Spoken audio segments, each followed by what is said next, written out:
Welcome to updates now. ஈரானில் மீன்மழை. சமூக ஊடகங்கள் இந்த அரிய நிகழ்வால் திகைத்து நிற்கின்றன. கனமழை பெய்யும் போது வானத்திலிருந்து உயிருடன் மீன்கள் விழும் வீடியோக்கள் வெளியாகியுள்ளது. இது எப்படி நடக்கும்? மீன்கள் வானத்தில் இருக்குமா?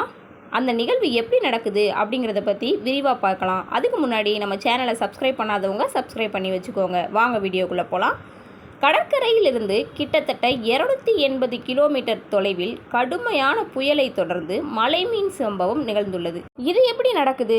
உண்மையான மழையைப் போல நீராவிலிருந்து மீன்கள் வருதா? இல்லை, அந்த மீன்கள் எல்லாம் கடல் மற்றும் குளங்களில் வாழும் மீன்கள் தான். ஏதோ ஒரு நிகழ்வின் காரணமாகத்தான் மேலே செல்லுது. அது என்ன நிகழ்வு அப்படின்னு பார்க்கலாம். பொதுவாக நீர்நிலைகளை கடந்து செல்லும் சூறாவளியால் இது போன்ற நிகழ்வுகள் ஏற்படுது. இந்த சூறாவளியை வாட்டர் பவுட்ஸ் அப்படின்னு சொல்லுவாங்களாம். ஏன்னா அவை நீர்நிலைகளில் அப்படியே உறிஞ்சிடுமா. அது ஏரியாக இருந்தாலும் சரி, கடல் நீராக இருந்தாலும் சரி, அவற்றில் உள்ள மீன் மற்றும் பிற நீர்வாழ் உயிரினங்களுடன் சூறாவளிக்குள் இழுக்கப்பட்டுருது. மீன்கள் காற்று குறையும் வரை மேகங்களில் சுற்றி தள்ளப்படுது. பின்னர் அந்த காற்று குறையும் போது மேலிருந்து அப்படியே கீழே விழுது. இதனால் மீன் மலை போல் தெரிகிறது.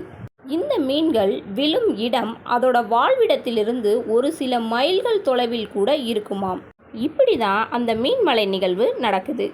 இந்த வீடியோ உங்களுக்கு பிடிச்சிருந்தா வீடியோக்கு ஒரு லைக் பண்ணிவிட்டு இதை பற்றி உங்களுக்கு ஏதாவது தெரிஞ்சிச்சுன்னா என்னோட கமெண்டில் சொல்லுங்கள்.